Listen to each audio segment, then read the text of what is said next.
Okay. Okay, we have a couple of mics today because we're pretty big from the camera, and these are mics for the camera, so you don't hear anything.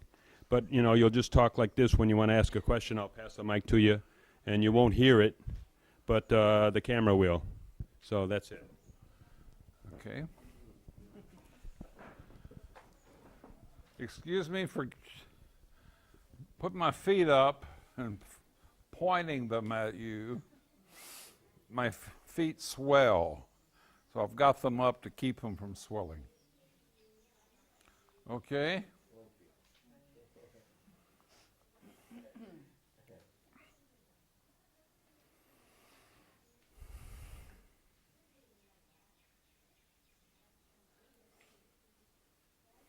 Where have you been? I've been here. Ah, you have. Okay. Where's your body been? My body's also been here. It's been here too. Mm-hmm. So you, as a being, you never left. You've always been here. Okay. I can accept that. Okay. And the same with you over there.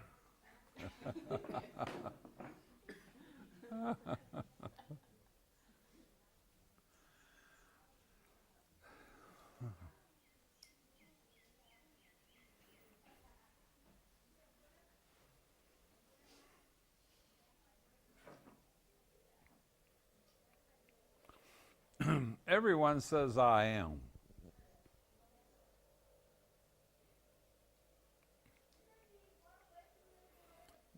The problem happens when we identify with the thought I am, mistaking the thought I am for the being. The thought I am lives in time and space. It's subject to time and space. The being, the pure I am, is prior to time and space.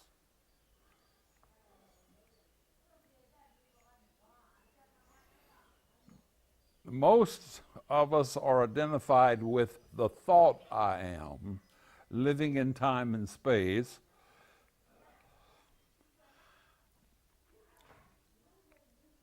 The thought I am and all thought rises up in this moment along with what's going on in the moment. Everything occurs only in this moment.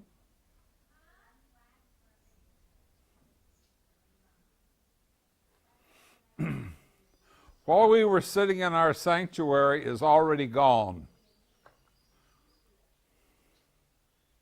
This moment is the only reality.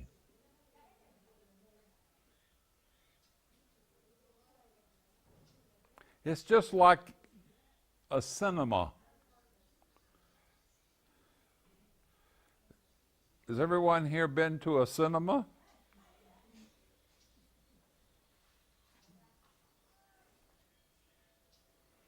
Before the cinema begins, if you get there early and you're looking ahead, you see the screen. When the cinema begins, you don't see the screen anymore. You see that which is appearing on the screen. But the only reality is the screen.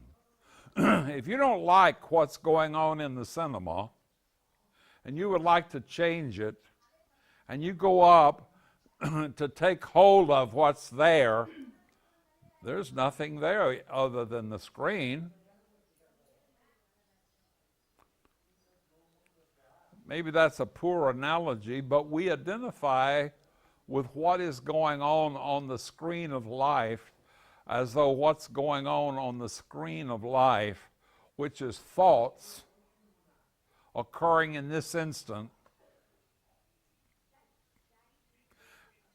and the thoughts that are occurring in this instant cannot exist apart from the pure being of the self that we all actually are, just like the pictures on the cinema cannot exist apart from the screen on which they are resting or moving. Or using the analogy, it's like the projector that is projecting the film onto the screen through the lens of the camera. It can only project one frame at a time, one picture at a time. Now that one picture moves very rapidly. And it moves so rapidly it gives motion or apparent motion to the seeming events that are being projected onto the screen through the lens. But there is no past and there's no future. There's just the present. There's just the pictures that are presently being projected. In exactly the same manner, the mind is projecting its thoughts right now, and these thoughts are constantly changing.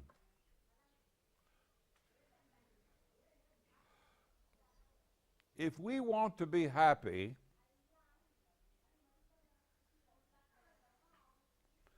and is there anyone here who would like to be happy? You say, well, I'm happy. Okay. Would you like to be happier?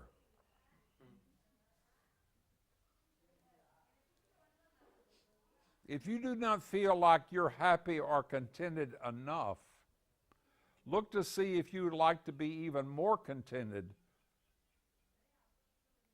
more at peace, so to speak. In other words, consistently.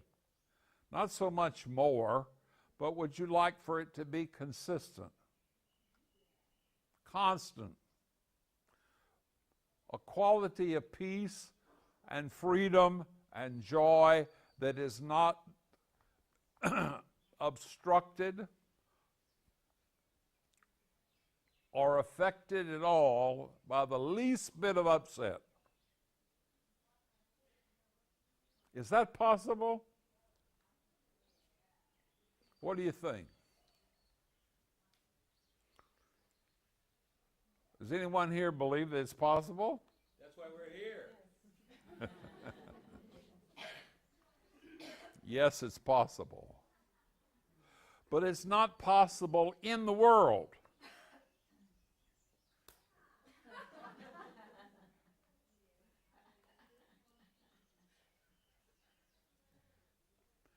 It is possible in the self. It is possible when we abide in the pure awareness of the being that we are, the true self, the one reality that we all are. But not in the world. Do you think that the people in Gaza Strip would believe me?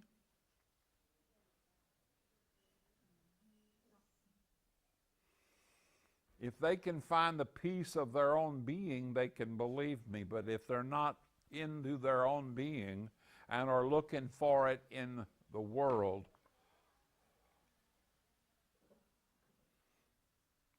and it's not only in Gaza, it's anywhere in the world. You don't have to be that drastic. It doesn't have to be where war is going on.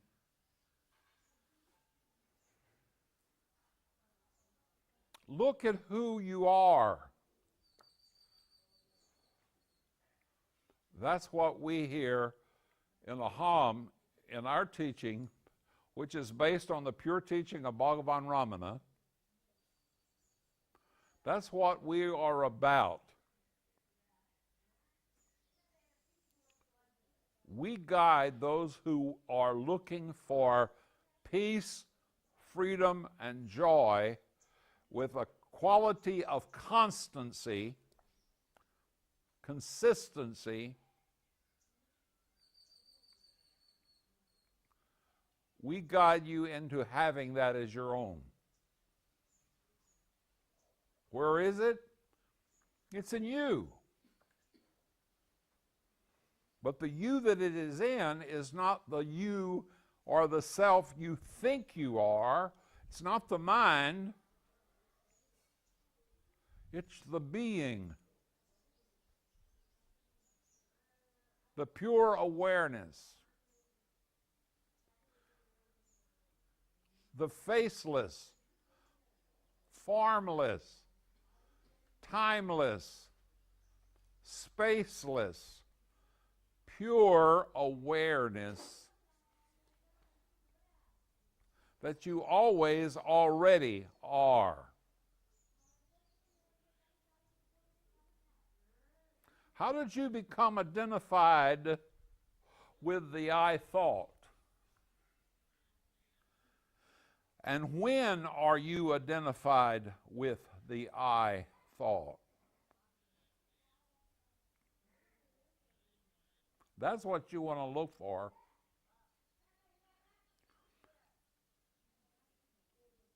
It's only when you are identified with the I thought, which comes up only out of the past, that you have conflict, that you have difficulty, that you have contradictions in your life.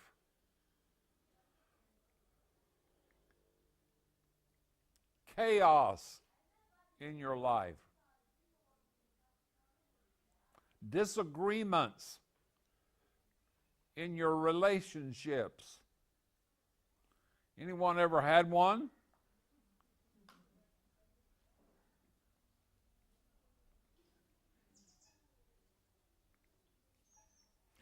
It is possible to live free in this world, not at the effect of this world, by abiding in the pure awareness of being and observe what's occurring in the world as it's occurring, because what's occurring in the world is what's occurring in your mind.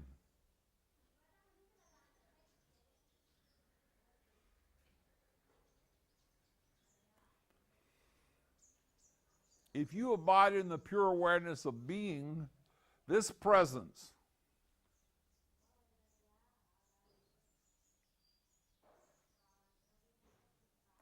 this simple I am presence, it's not a thought.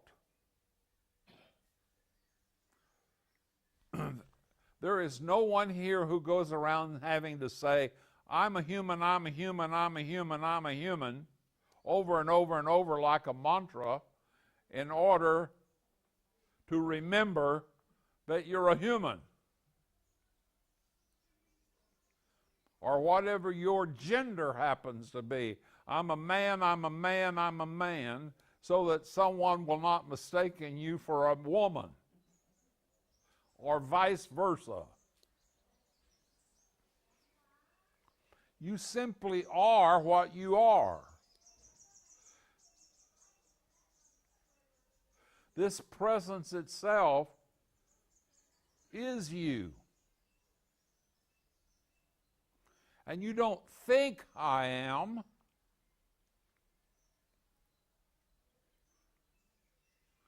You are, and you know.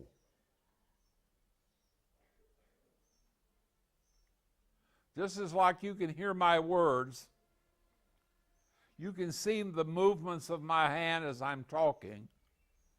You're not thinking he's moving his hand. You know that I'm moving my hand when I'm moving my hand. You know that I'm speaking when I'm speaking. You're not thinking this, you're knowing this. Look and make the distinction between thinking and knowing. And you do that with inquiry. That's what Bhagavan Ramana graciously shared with the world. The most direct and immediate way into the awakening and abiding in the pure awareness of being. And that really is what it's all about. That's what you're here for. You came here because I've read your interviews. Just about all of you came for about the same thing. You're looking for realization. You're looking for yourself. You're looking for peace. You're looking for happiness, for joy. Where do you think they are? You think they're in India? You came to India to find them?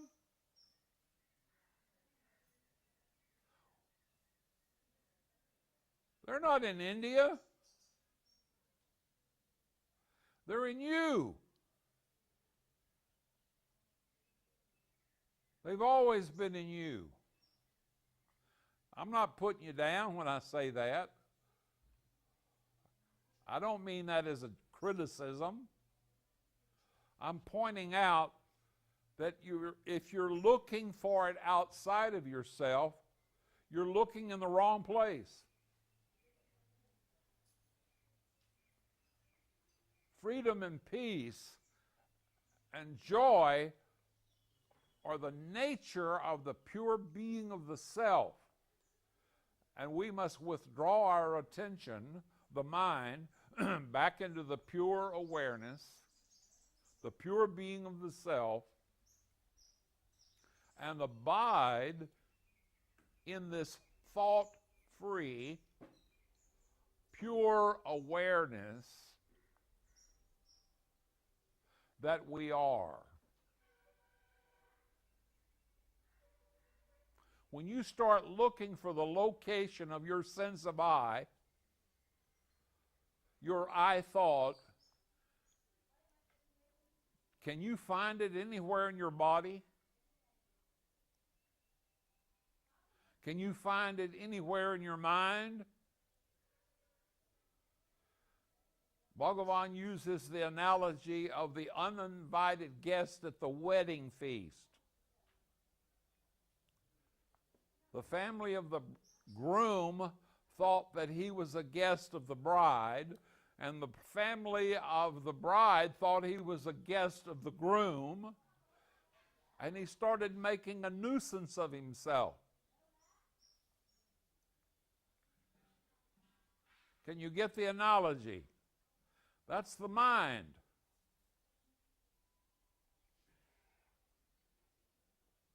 And when they started investigating who invited him, and he realized that they were going to find out, he disappeared. Well, start investigating your own sense of I. See who invited it. It will disappear. You as a seeming individual, you as a seeming person, you as a seeming entity living in time and space,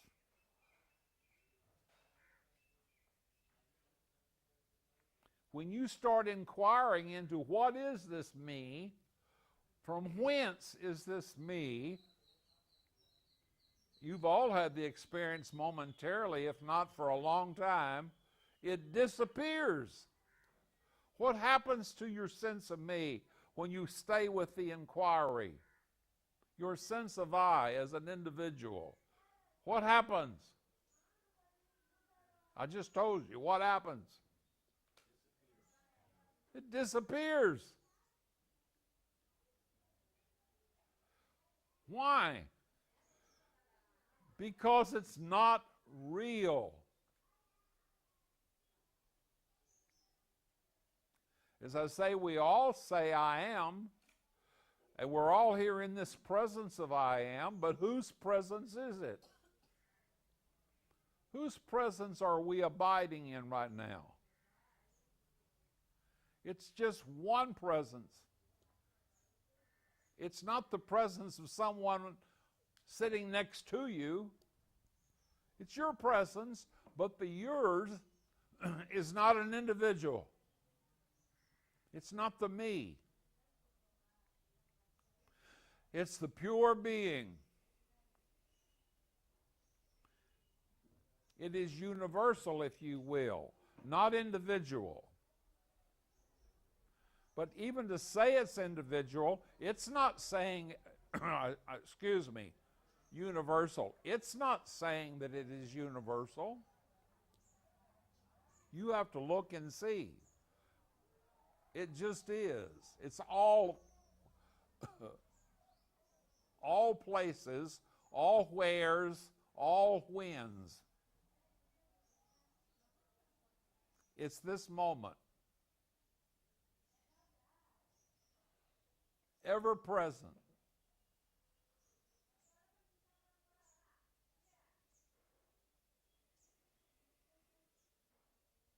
It's this stillness, the silence, the underlying presence in which activity is appearing. There could be no activity without the underlying stillness.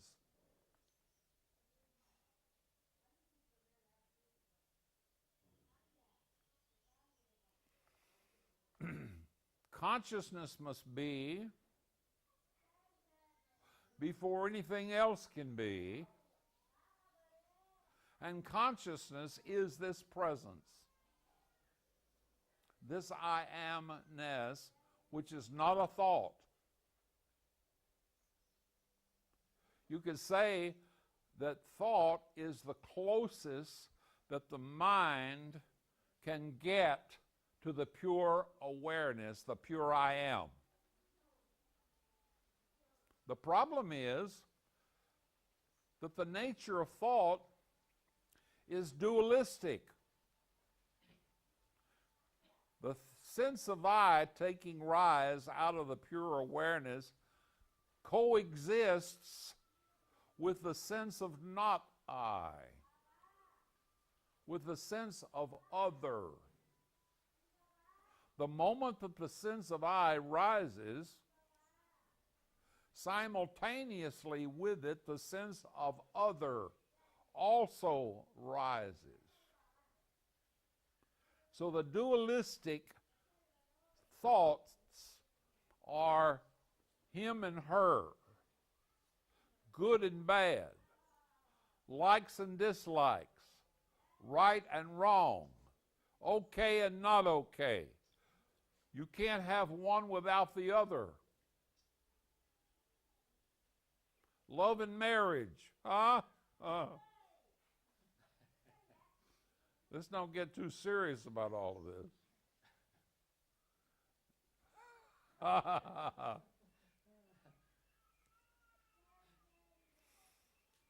Are you all with me? This is so basic. It is so simple. But the mind makes confusion out of it because of its dualistic nature. But all we have to do is see its dualistic nature. We see it from the awareness. And recognizing that the mind is dualistic in its nature, don't identify with it. You're present. You're always present. You will always be present. You can't leave your presence. Would someone please get up and leave your presence? You can't. Presence is what we are. We're all this presence, this pure I amness, which is not a thought. It is our being. But we must make this distinction between our thoughts and our being. And see that thought separates.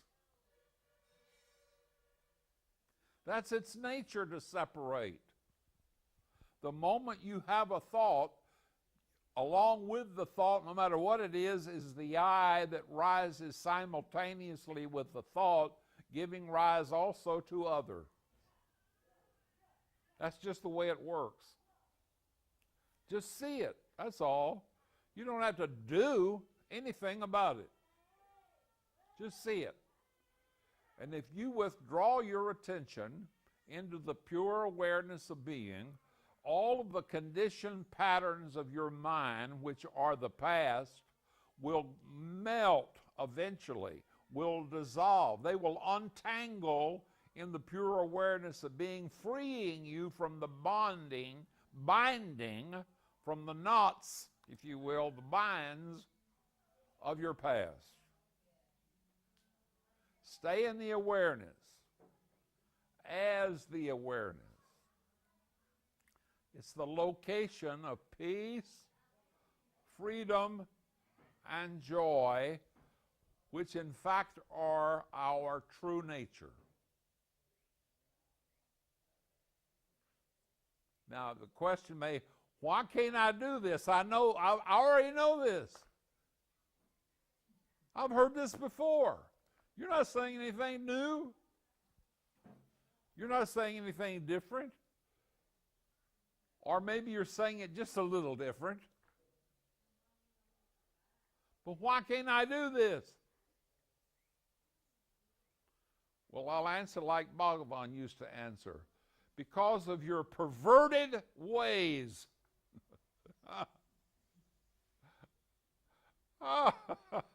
You say, I'm a pervert? I'm not accusing you. Your wandering mind. It's your perverted mind that contaminates your pure being. It contaminates it by the thoughts of the past that wants to make the present like the past. And I don't care what you try to do, you can't make the present like the past. The present is fulfilled and complete within itself. It's ever present and it's ever full and it is ever as it is and it's perfect as it is. You say, I want to change it. Why? Well, I don't like it. You wouldn't know that you don't like it if you didn't think that you don't like it.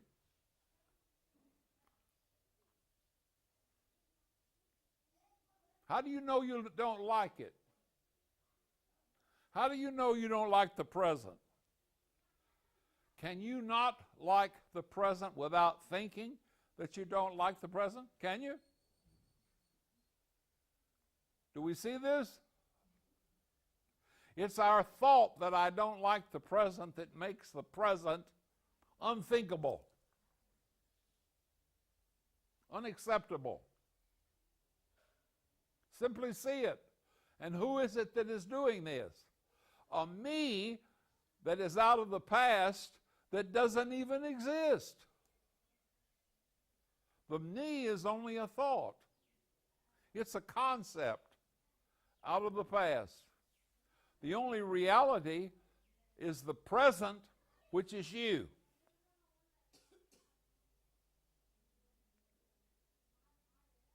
The pure I am. Not the thought I am. The pure I am. All you have to do is get this together, see it for yourself, and stay in the awareness, and quit going into the mind thinking. Let me give it to you this way. Thinking, what's the rest of it? Stinking. Yes, it's stinking. Thinking is stinking.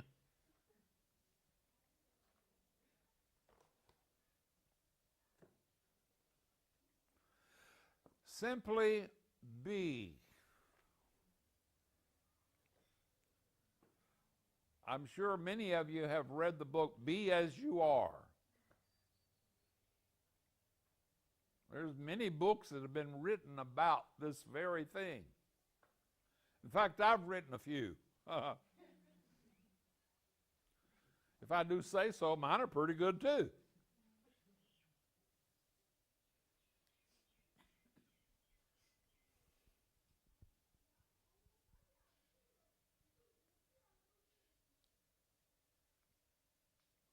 This moment, this I am, this presence,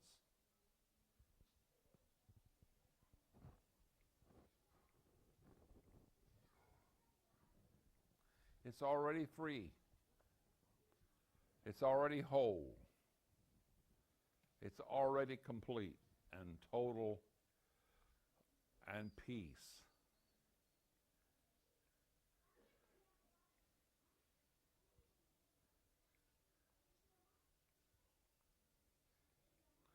This one presence is omnipresence. It is all the power there ever was, is this present moment. All of the knowing that there ever is in this present moment. If you think that you know something other than this present moment that is in your past, you can't even know it out of the past except bringing it into this present moment. Everything that you have accumulated in what you call the past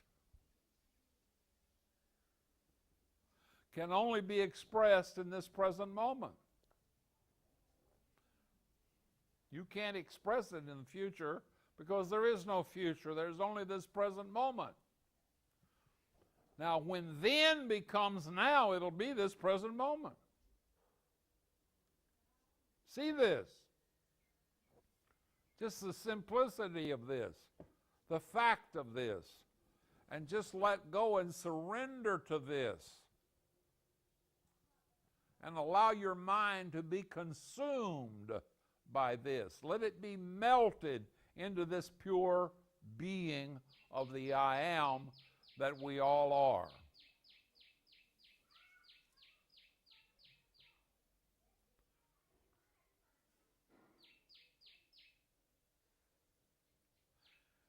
We're all hearing that bird chirp, but are you thinking that bird is chirping, or are you just hearing that bird chirp? Chances are you were not thinking it until I mentioned it.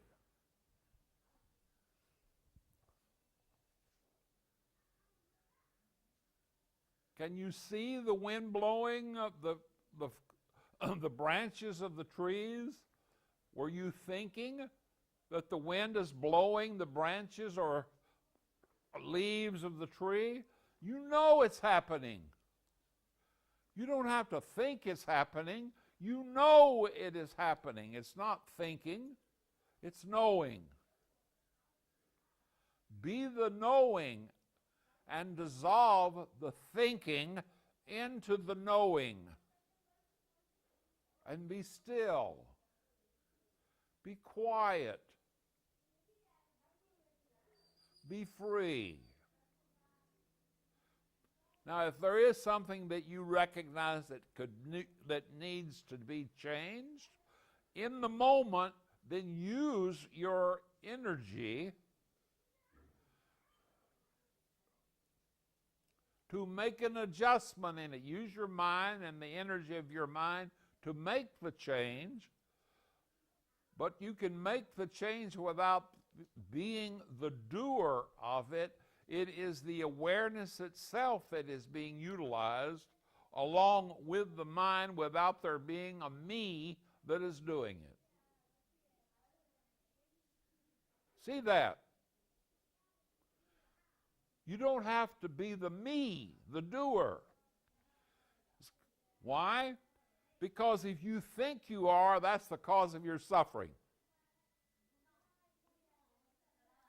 I would imagine that everyone here is from some religion, has it in your past in which you will acknowledge that there's one power, one presence, and one knowing intelligence that is called God.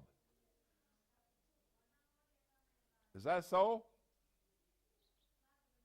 Does anyone disagree with that? So there's one power, one presence, and one knowing intelligence. One power. One intelligence. And one presence. One power and one presence. We all agree? Is that unanimous? Do we all agree? Yes. Now I want to ask you a question. If there's only one presence and one power, just one, and it's it's all-inclusive, no other, the one reality, where does that leave room for you and me?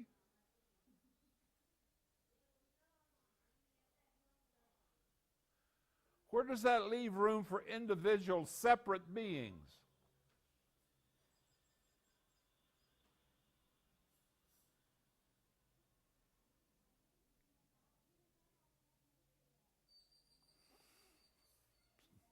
Are you beginning to get it? The self you think you are, an individual, doesn't even exist. We're all just playing the role of the identity that we are believing ourselves to be. We're character actors.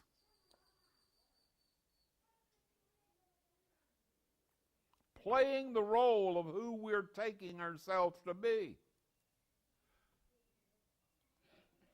And who's the we? The one presence. The one presence.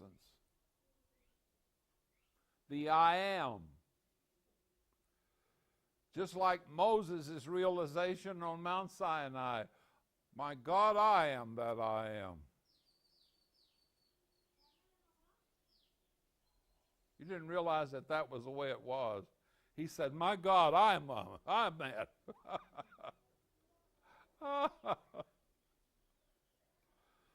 And that was the way it was.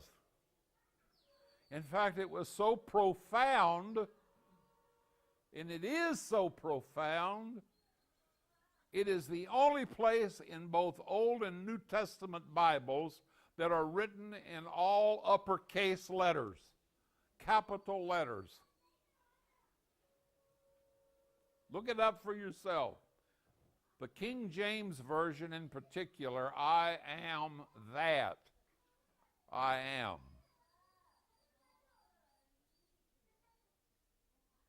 I am that I am. Someone writes you a letter, and in that letter they write one sentence in all capital letters. Maybe it's a 3 or 4 page letter, 7 or 8 page letter, but only one sentence is written in all capital letters. What would that mean? Anything? Would you agree that it'd be kind of significant? It would be important? Well, understand, it's the only sentence in the Old or New Testament written in all capital letters. I am that I am. Exodus 3:14 in the Bible. And then the very next verse, Exodus 3:15, it says, and I am is my name. This is God speaking to Moses. I am is my name. Again in all capital letters, and shall be my name for all generations.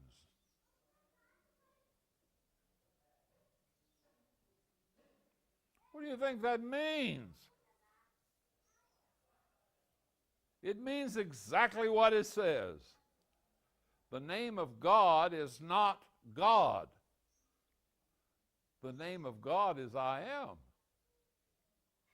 And we are that I am. God dwells in us as us. It's the pure awareness of being. This presence, this moment, this instant. Feel it right now as your I am. It's not a thought. It is your direct connection with being.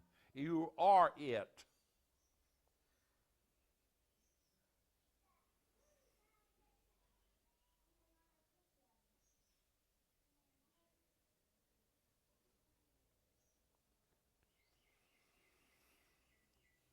You have always been it. You can never not be it. Quit identifying with your mind, which is thought, and abide in your awareness, which is pure being.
Anyone have anything that's going on with you?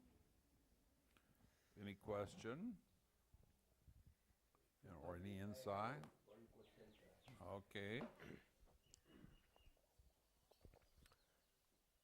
Consciousness and energy. The flow of a stream of consciousness and the flow of energy within ourselves.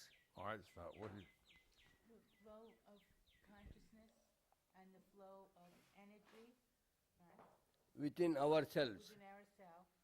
How do you relate, sir, relationship between consciousness and energy that's going on within ourselves? consciousness is is before anything else is, including energy. They're not really different. It's the distinctions that are made between them are only seeming distinctions. When you consider them to be differences, then that consideration of them being differences is what makes them differences. When I say consciousness, I am not referring to pure consciousness alone, but the limited, bounded consciousness also. Consciousness is always conscious of something. Awareness, which is what we are, is primal, or primordial. It is original. It is always as it is. Whereas consciousness is always conscious of something. So the play of energy in being conscious of something, the play of energy in being conscious of something is there, is it, sir? Being conscious of something is when you give the notion of something, there is someone now. There has been a division, a separation of there being someone. But now just stop for a minute and look to see, is there really someone apart from the something that must be before anything else can be, when that something is all inclusive, it includes everyone and everything.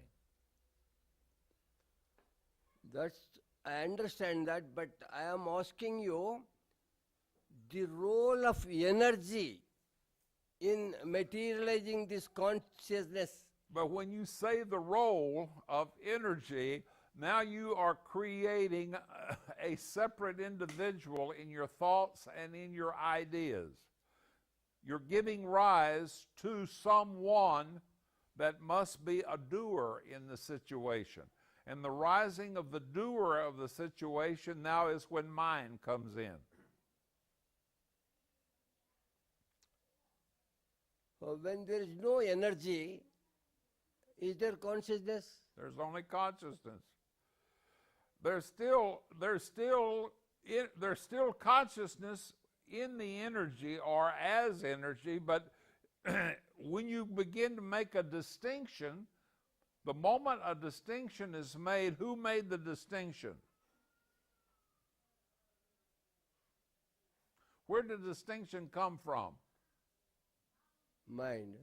Yes. That's what I'm saying. But mind can't be without energy. They're the same thing.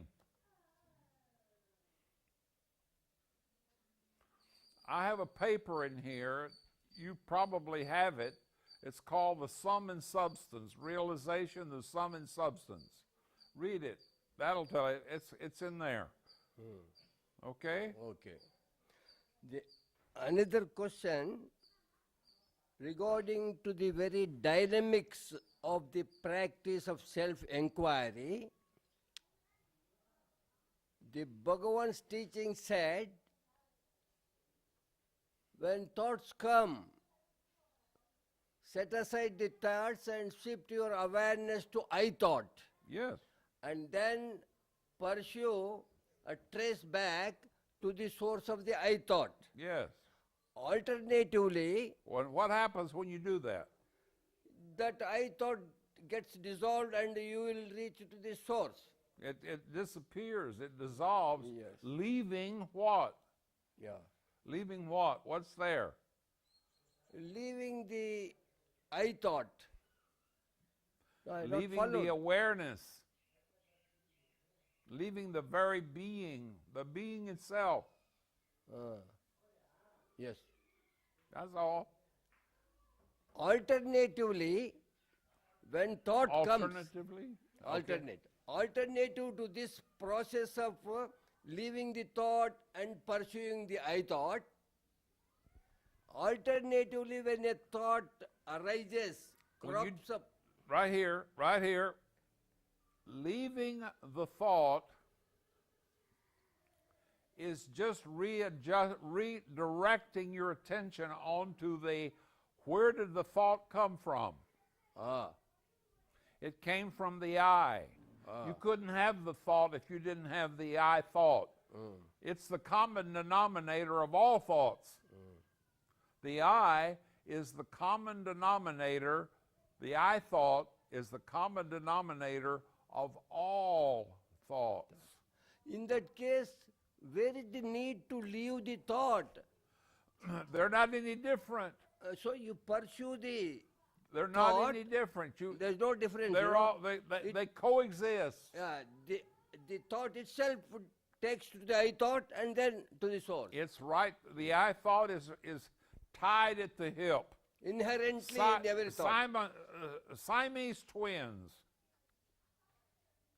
Excuse me, pardon me, sir. Siamese twins. Simultaneous. Siamese. You ever heard of Siamese twins? They're tied together. Babies that are born together. Twins. Hooked together. Twins. Okay, it's like here. Fingers on your hand are the same hand. The same. So like that thought and I thought are same. Same. Good. Thank you, sir.